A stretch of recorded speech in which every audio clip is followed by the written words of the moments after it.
नमस्कार भारत, नमस्कार हरियाणा। भाई 15 मिनट शो में फिर से आपका स्वागत है। थोड़ी सी लंबी क्लास जरूर जा रही है, I know it very well, ठीक है, लेकिन इसका बेहतरीन कंटेंट, इसका अच्छा कंटेंट आपने नहीं मिल सकता, ठीक है। आप लगातार देखते रहो विदाउट वेस्टिंग टाइम। शुरू करें हैं। आज का टॉपिक जो है वो वैदिक सभ्यता है। इससे पहले अपन ने 3 टॉपिक पढ़े हैं, 2 टॉपिक, ये तीसरा है। पहला टॉपिक पाषाण युग, बहुत अच्छे से थारे समझ में आ गया होगा, ठीक है। पूरा पाषाण, मध्य पाषाण, नवपाषाण। उसके बाद सिंधु घाटी सभ्यता की एक एक चीज पड़ी है, और ईब है वैदिक सिविलाइजेशन यानी वैदिक सभ्यता, ठीक है। शुरू करें वैदिक सभ्यता ने। वैदिक सभ्यता, वैदिक सभ्यता है ना, 2 भागों में बांट रखी है वैदिक सभ्यता। 2 भाग कौन कौन से हैं? एक तो अर्ली वैदिक एज यानी पूर्व वैदिक काल, और एक है उत्तर वैदिक काल। जो पूर्व वैदिक काल है वो 1500 से 1000 बीसी है, और उत्तर वैदिक काल जो 1000 से 600 बीसी है, ठीक है ना। और वेद जो है, यो याद रखना, प्रश्न आ जाएगा सीटी मेंस में, एक प्रश्न आया था सेम टू सेम, ठीक है, कि उत्तर वैदिक काल का जो समय है वो क्या था। उत्तर वैदिक काल का समय था 1000 बीसी से लेकर 600 बीसी तक, और इसी उत्तर वैदिक काल के दौरान ही लोहे की खोज हुई थी, ठीक है। एक प्रश्न पूछा जाएगा, पिछली वीडियो में मैंने बताया था कि सिंधु घाटी सभ्यता के लोग लोहे के बारे में परिचित थे या नहीं थे, तो वो नहीं थे, क्योंकि लोहे की तो खोज ही 900 बीसी में हुई है, ठीक है ना। उत्तर वैदिक काल में हुई है। 1000 बीसी तो जो 600 बीसी वाला टाइम उत्तर वैदिक काल था, वहां पे वेद का अर्थ क्या है? ज्ञान है। हिंदू दर्शन के स्रोत को, हिंदू दर्शन, फिलोसफी, दर्शन मतलब फिलोसफी, जो फिलोसफी है हिंदुइज्म की, ठीक है ना, उस फिलोसफी के स्रोत को क्या कहते हैं? हम कहते हैं उसके स्रोत को उपनिषद। उपनिषद कितने हैं मैं बताऊंगा, 108 उपनिषद हैं, ठीक है ना। सबसे जो प्राचीन उपनिषद है वो कौन सा है वो भी बताऊंगा मैं आपको, ठीक है ना। वृद्ध अरणायक करके उपनिषद जो वो सबसे प्राचीन उपनिषद है। वैदिक सभ्यता कैसी सभ्यता थी? ग्रामीण सभ्यता थी। जैसे जो सिंधु घाटी सभ्यता थी ना, वो सारी की सारी क्या थी? शहरी सभ्यता थी। लेकिन इसी तरीके से जो वैदिक सभ्यता थी वो क्या थी? एक ग्रामीण सभ्यता थी।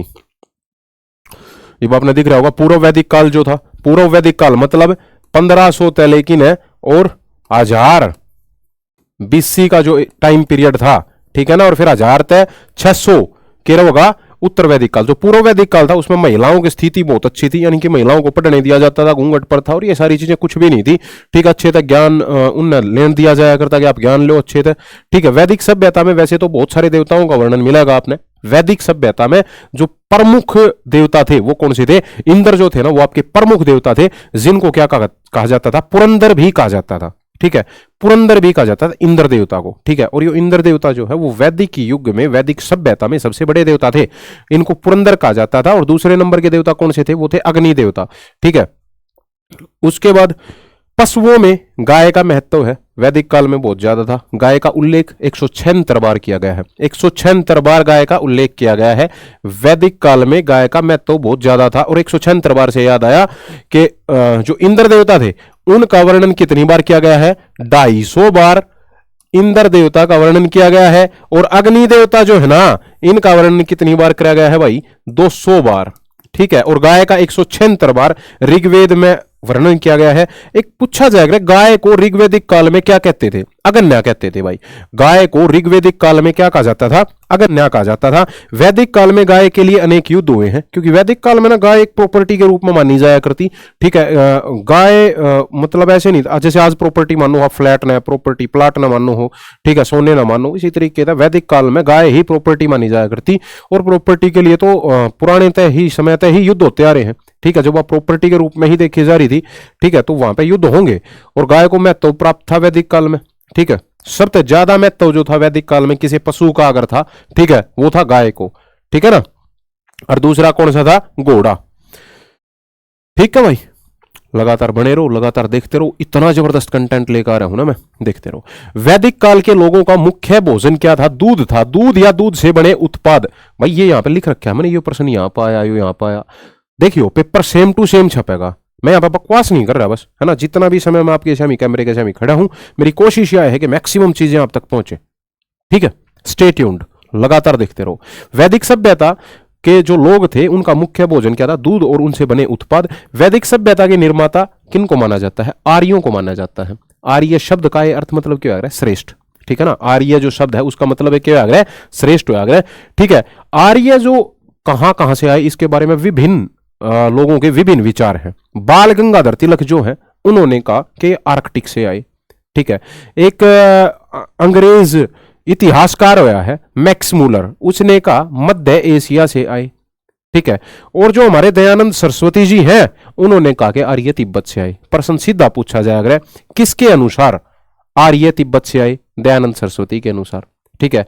किसके अनुसार आर्य मध्य एशिया से आए? मैक्स मूलर के अनुसार। किसके अनुसार आर्य आर्कटिक क्षेत्र से आए थे? बाल गंगाधर तिलक के अनुसार। आगे बात समझ में। पूर्व वैदिक काल को ऋग्वैदिक काल भी कहा जाता है। जो पूर्व वैदिक काल है ना, ऋग्वैदिक काल क्यों कहा जाता है भाई? इसलिए कहा जाता है क्योंकि इसमें ऋग्वेद की रचना करी गई थी, ऋग्वेद बनाया गया था। ठीक है। और समय में बार बार बता रहा हूं, पूर्व वैदिक काल का पूछा जाएगा 1500 था 1000 BC। ठीक है। पूर्व वैदिक काल में जो मिट्टी के बर्तन मिले हैं उनने के क्या आग्रह गौरिक मृदभांड का आग्रह, और जबकि उत्तर वैदिक काल में जो मिले हैं वे मिट्टी के बर्तन वे हैं चित्रित धूसर मृदभांड, यानी कि pottery grey, pottery grey ware house कर वेयर करके ऐसा कुछ हो PGW। ठीक है ना, इंग्लिश में PGW इस तरीके तो हो कुछ, पोर्ट्रे ग्रे वेयर इस तरीके तो पोर्ट्रे ग्रे वेयर हो मेरे हिसाब से, PGW श्योर हूं मैं, पोर्ट्रे ग्रे वेयर। ठीक है। इसकी इंग्लिश यह होगा। जो पूछा जाएगा चित्रित दूसर मर्दभांड कब मिले भाई? चित्रित दूसर मर्दभांड कब मिले हैं? वो मिले हैं उत्तर वैदिक काल में मिले हैं। और जो गौरिक मर्दभांड है, ठीक है ना, वे कब मिले हैं? वे मिले हैं पूर्व वैदिक काल। और पूर्व वैदिक काल नाम के कहते हैं ऋग्वैदिक काल भी कहते हैं। ठीक है। सारी बातें शायद समझ आ रही होंगी अच्छे से। ठीक है। ऋग्वेद हिंदू धर्म का सबसे पहला वेद है। ऋग्वेद जो है ना हिंदू धर्म का सबसे पहला वेद। और वेद कितने हैं? 4। ऋग्वेद हो गया, यजुर्वेद हो गया, सामवेद हो गया और अथर्ववेद हो गया, जो सबसे नया वेद है। जो सबसे नया वेद है। ऋग्वेद के संकलनकर्ता कौन है? महर्षि वेदव्यास है। ऋग्वेद के जो संकलन करता है वो कौन है? महर्षि वेदव्यास है। महर्षि वेदव्यास ही ऋग्वेद के संकलन करता है। पुराण भी इन्होंने ही लिखे थे। मैं बताऊंगा आपको कि पुराणों के संकलन करता है, यानी पुराण जो है, पुराण कितने हैं? 18 पुराण किसने लिखे थे? वे भी वेदव्यास जी ने ही लिखे थे। ऋग्वेद के उपनिषद कौन कौन से? उपनिषद, उपनिषद का मतलब क्यों है? गुरु के पास बैठ के ज्ञान लेना, ये होता है उपनिषद। ठीक है ना, उपनिषद का मतलब ये है। तो जो ऋग्वेद का जो उपनिषद है वो कौन सा है? ऐतरेय ब्राह्मण। ठीक है ना, ऐतरेय ब्राह्मण। ठीक है। और कोष्टिकी। ऋग्वेद जो है देवी देवताओं की प्रार्थनाओं का संग्रह है। इसमें क्या है? 10 तो मंडल है, 1028 सूक्त हैं, मतलब मंत्र हैं, और 10,462 रचनाएं हैं। 10,462। ये यूपी PCS में आया हुआ है सवाल, देखो मैं इसलिए बार बार कह रहा हूं।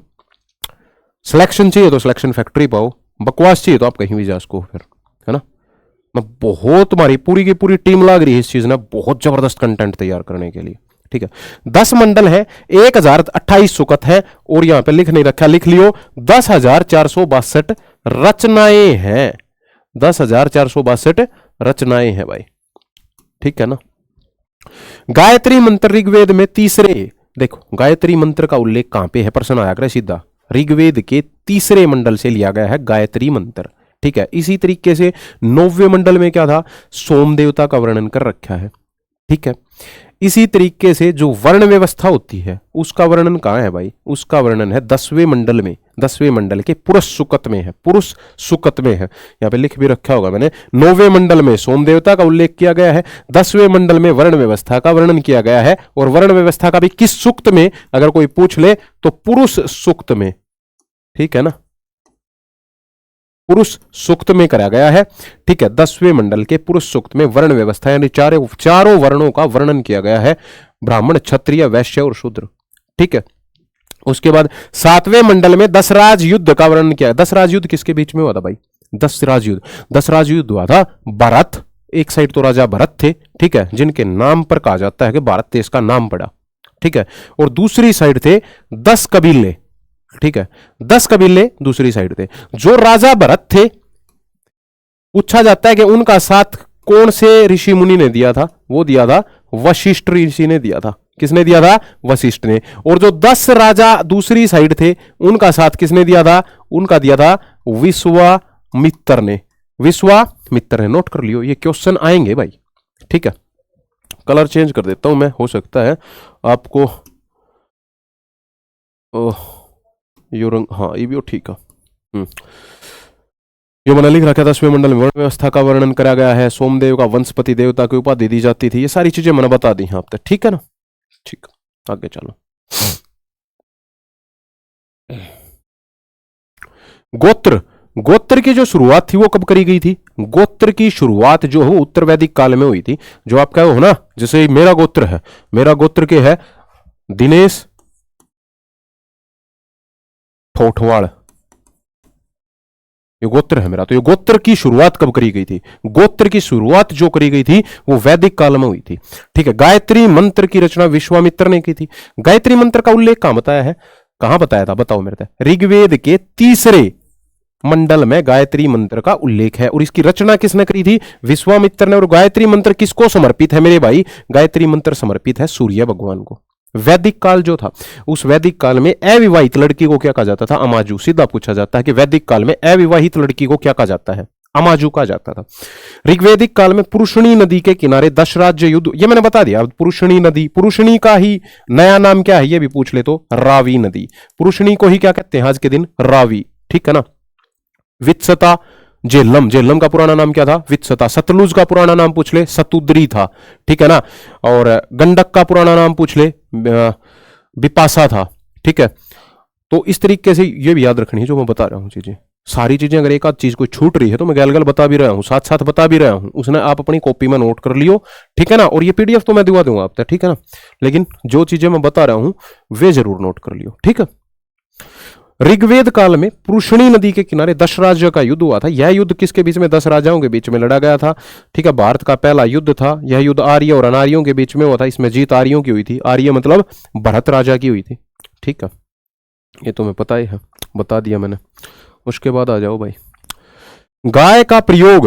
गाय का प्रयोग जो था वो मुद्रा के रूप में, मैंने बताया ना, प्रॉपर्टी के रूप में देखा जाता था। इसीलिए बहुत सारे युद्ध भी हुए हैं गायों के लिए। और गाय को एक नाम दिया गया था। क्या नाम दिया गया था बताओ सारे? अगन्या। क्या नाम दिया गया था? अगन्या दिया था। ठीक है। पुरोहितों को दिया जाने वाला उपहार भी गाय ही हुआ करती थी। जैसे आजकल मान लो कोई गिफ्ट देते हैं हम तो पैसे में दे देते हैं ना, लेकिन उस समय पे गाय ही प्रॉपर्टी थी। तो पुरोहित जो पूजा करते थे, पूजा पाठ कर्म कांड क्रियाएं करते थे, उनको हम उपहार में क्या देते थे मेरे भाई? उनको गाय ही दे देते थे, क्योंकि गाय ही प्रॉपर्टी थी। मनुष्य द्वारा प्रयोग किया जाने वाला पहला अन्न जो, मैं बार बार कहता रहा हूं, तीनों वीडियो में इसका जिक्र कर लिया, जो या यव, जो को ही क्या कहते थे उस समय पे? यव कहते थे। वैदिक सभ्यता के लोगों के द्वारा सबसे पहले तांबे का प्रयोग किया गया। तांबे का प्रयोग किया गया। और तांबे को उस समय पे क्या कहते थे? लोहित अयस्क कहते थे। याद रखना, पूछ लिया जाता है कि तांबे को उस समय क्या कहते थे? लोहित अयस्क। आगे बात ध्यान में, लोहित अयस्क कहते थे। किसको? तांबे को। सबसे पहले किसका प्रयोग किया गया था? वैदिक सभ्यता के लोगों के द्वारा तांबे का प्रयोग किया गया था। आगे बात, वैदिक सभ्यता में राजा अपनी जनता से जो कर वसूलते थे उसे बलि के नाम से जानते। भाई वैदिक सभ्यता में ना राजा वाला प्रचलन आ गया था। राजा बन गए थे, है ना, कुछ क्षेत्र पर अधिकार कर लिया था लोगों ने, और वे उस क्षेत्र ने मैनेज कर रहे थे धीरे धीरे। ठीक है। तो वे बलि नाम का कर लिया करते, और बलि करके था सुरक्षा कर था कि हम आपकी सुरक्षा करेंगे। ठीक है। तो आपको कर देना है पूरे गांव को। ठीक है। और जो कर को संग्रहित कराया करता है, जैसे आजकल कर को संग्रहित कौन करता है? टैक्स को कलेक्ट कौन करता है? इनकम टैक्स वाले करते हैं ना। Income tax inspector, income tax officer, excise and taxation officer, ठीक है, इनकम टैक्स कमिश्नर, वो क्या करते हैं? इनकम टैक्स को कलेक्ट करते हैं। ठीक है। उस समय पे जो टैक्स को कलेक्ट करने वाले अधिकारी थे उनका नाम क्या था? भाग दूध कहते थे। भाग दूध। आगे बात समझ।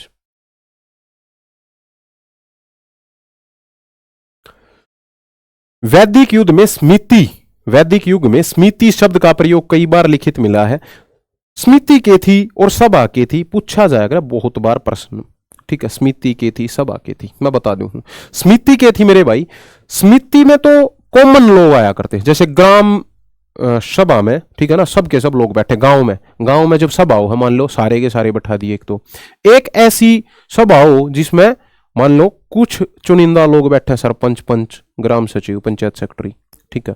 तो जो इस चीज का समझो, जो समिति थी उसमें तो हर कोई बैठ रहा है, और जो सभा है ना उसमें केवल चुनिंदा लोग बैठ रहे हैं, कुलीन लोग बैठ रहे हैं। ठीक है। सभा और समिति का अंतर समझ में आ गया? पूछा जाएगा सभा में कौन बैठा करते, समिति में कौन बैठा करते वैदिक युग में? तो समिति में तो क्या बैठा करते? हर कोई बैठ रहा है, हर कोई। ठीक है। याद करने का तरीका देखो, समिति में 3 अक्षर है ना, मतलब हर कोई आ गया, 3 आ गए मतलब ज्यादा से ज्यादा आ गए। सभा में 2 अक्षर है, मतलब चुनिंदा लोग आए हैं। 2 मतलब कम है, तो कम मतलब चुनिंदा लोग हो गए। 3 अक्षर ज्यादा है तो मतलब सब कोई आ गया। ठीक है। विदथ एक संस्था होया करती जो क्या करा करती, जो धन लूटा हुआ था ना, जैसे एक राज्य ने दूसरे राज्य पर आक्रमण कर दिया, उस समय पर वैदिक युग में भी तो आक्रमण होया करते है ना। तो जब एक राज्य दूसरे राज्य पर आक्रमण कर दिया करता तो क्या होया करता, जो विदथ नाम की संस्था थी वो उस पर विचार करा करती कि क्या करना है इसका, क्या नहीं करना हमने। समझ रहे हो, आगे समझ, शाबाश।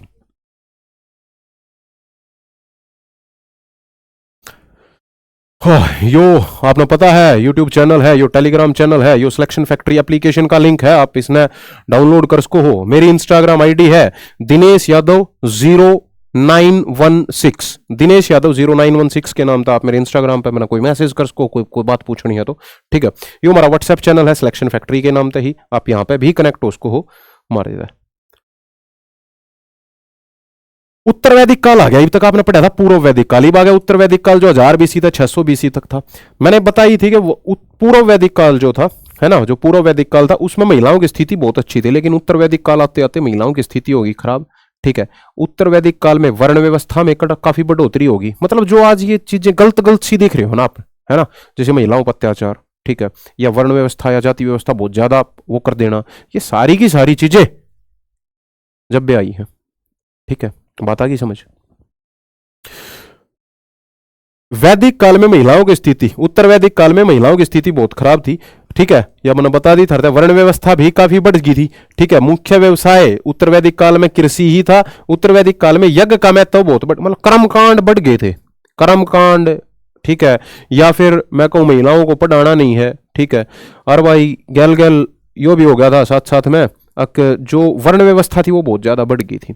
उत्तर वैदिक काल में जो प्रमुख देवता था वो प्रजापति था, मैंने बताया था पहली वीडियो में शायद, है ना, पशुपति, पहली दूसरी वीडियो में बताया था शायद, दूसरी वीडियो में सिंधु घाटी जो सभ्यता की वीडियो थी उसमें मैंने बताया था कि सिंधु घाटी सभ्यता के लोग पशुपति ना पूजे थे, लेकिन उत्तर वैदिक काल के लोग प्रजापति ना पूजे थे। किसने पूजे थे? उत्तर वैदिक काल के लोग प्रजापति देवता को पूजते थे।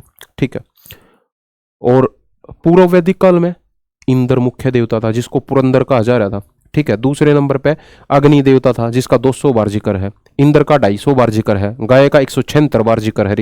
ऋग्वेद में गाय को क्या कहा जाता था? अगन्ना कहा जाता था। पुरोहित को उपहार के रूप में गाय दी जाती थी। सारी चीजें याद रखनी है, याद करे तो ही सिलेक्शन होगा, मेहनत करे तो ही सिलेक्शन होगा। और I know it very well कि थम यह चीज कर दोगे, है ना।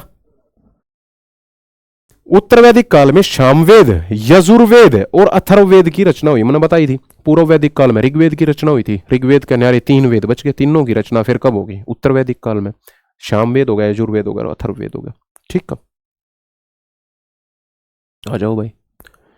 सामवेद को क्या कहा जाता है? भारतीय संगीत का जनक भी कहा जाता है। जो सामवेद है उसको क्या कहा जाता है? भारतीय संगीत का जनक कहा जाता है। यजुर्वेद की रचना किसने की थी? अरे यज्ञ कौन कर रहा है आजकल? बाबा रामदेव कर रहा है कि नहीं? पतंजलि वाला बार बार यज्ञ कर रहा है कि नहीं? है, करे है। तो यजुर्वेद की रचना किसने करी थी?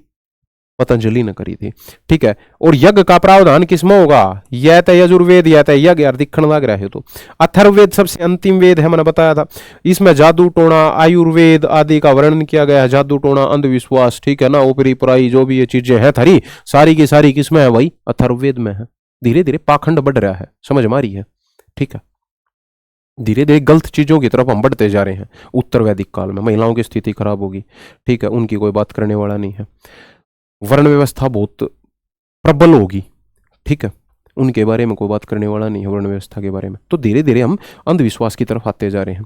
अथर्ववेद, उसके बाद क्या है? ऋग्वेद के पढ़ने वाले ऋषि। पूछा जाएगा ऋग्वेद को जो पढ़ने वाला ऋषि है उसको क्या कहते हैं? ओत्री कहते हैं। और ऋग्वेद का जो उपवेद होता है ना वो क्या कहता है? आयुर्वेद कहते हैं उसको क्या कहते हैं? आयुर्वेद। एक प्रश्न आ रहा था शायद धनुर्वेद का, कि धनुर्वेद किसका उपवेद है? कौन से वेद का उपवेद है धनुर्वेद? सीटी मेंस में आया था 56-57 वाले पेपर में। किसका है बताऊंगा? यजुर्वेद का है, याद रखियो। सामवेद को पढ़ने वाले को क्या कहते हैं? उद्गाता। सामवेद को पढ़ने वाले को क्या कहते हैं? उद्गाता। और सामवेद जो है ना भारतीय संगीत का जनक भी है, मैंने बताया थोड़ी देर पहले। और सामवेद का जो उपवेद है वो क्या है? गंधर्ववेद है। सामवेद के उपवेद को क्या कहते हैं हम? गंधर्ववेद। हाँ ना, आ जाओ।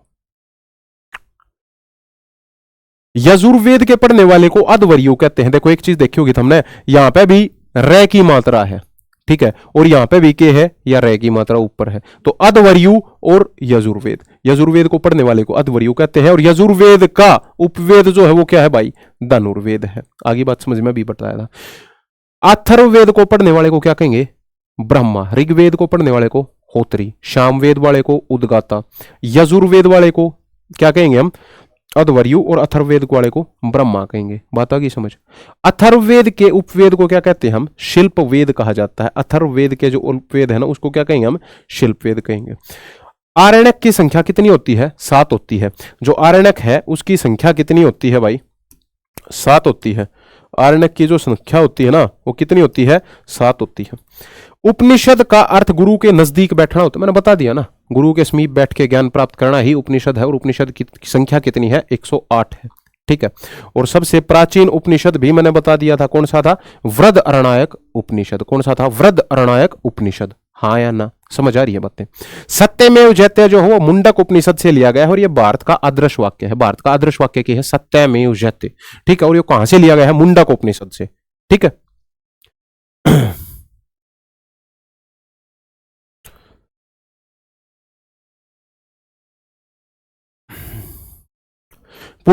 पुराणों की संख्या कितनी है, 18 है। पुराणों की रचना वेद व्यास जी ने करी थी। ऋग्वेद की रचना भी किसने करी थी, याद है, वेद व्यास जी ने करी थी। और पुराणों की रचना भी वेद व्यास ने करी थी, मैंने जब भी बताया था थर्ड। ठीक है, सबसे प्राचीन पुराण कौन सा है भाई, मत्स्य पुराण है। और मत्स्य पुराण जो है ना उसमें क्या है, विष्णु भगवान के 10 अवतारों के बारे में बता रखा है। जो मत्स्य पुराण है उसमें विष्णु भगवान के 10 अवतारों के बारे में बताया गया है। फिर आ गया महाकाव्य। महाकाव्य कितने हुए हैं, रामायण और महाभारत, 2 ही महाकाव्य हुए हैं। ठीक है, रामायण की रचना किसने करी थी, रामायण और महाभारत 2 महाकाव्य हुए हैं। ठीक है, रामायण की जो रचना है वो किसने करी थी मेरे भाई, रामायण की रचना करी थी वाल्मीकि ने। ठीक है, किसमें, संस्कृत भाषा ही थी जब, सही बात है। रामायण में कितने श्लोक हैं, 24,000 श्लोक हैं। और महाभारत जो है, महाभारत का जो पुराना नाम था, यो प्रश्न सीटी प्रिय मेंस में आ रहा था। ठीक है, महाभारत का प्राचीन नाम क्या था, जय संहिता था। महाभारत जो है उसका प्राचीन नाम क्या था, जय संहिता था। और महाभारत भी संस्कृत में लिखी गई थी, किसके द्वारा लिखी गई, वेद व्यास के द्वारा। किसके द्वारा लिखी गई, वेद व्यास के द्वारा।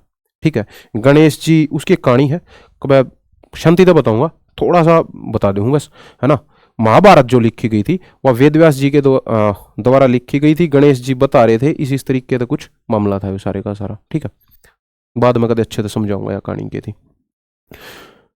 महाभारत में जो श्लोक थे वो कितने थे, 1,00,000 श्लोक हैं फिलहाल। ठीक है, और महाभारत में ही क्या दिया गया था, गीता का उपदेश दिया था भगवान श्री कृष्ण ने दिया था। तो उस गीता में कितने श्लोक हैं भाई, 700 श्लोक हैं। और महाभारत का जो युद्ध है वो कितने दिन तक चल रहा था, 18 दिन तक चल रहा था। अच्छा, महाभारत के रिगार्डिंग एक प्रश्न आया है, महाभारत को मुगल काल में अकबर के समय में नाम दिया गया था, क्या दिया गया था, रज्मनामा। क्या नाम दिया गया था, रज्मनामा। फारसी में जब महाभारत का अनुवाद कराया गया था तो रज्मनामा, मैं लिख दूं हूं, यहां लिख नहीं रखा, रज्मनामा। ठीक है, यो नाम दिया था किसके समय में, अकबर के समय में दिया गया था। ठीक है ना, अकबर के समय में दिया गया था, रज्मनामा नाम था। ठीक है, यो नाम जो अनुवाद कराया था यो किसने कराया था भाई, यो कराया था फैजी और बंदायूनी ने। किसने कराया था, फैजी और बंदायूनी ने। ठीक है, आगे बात समझ में।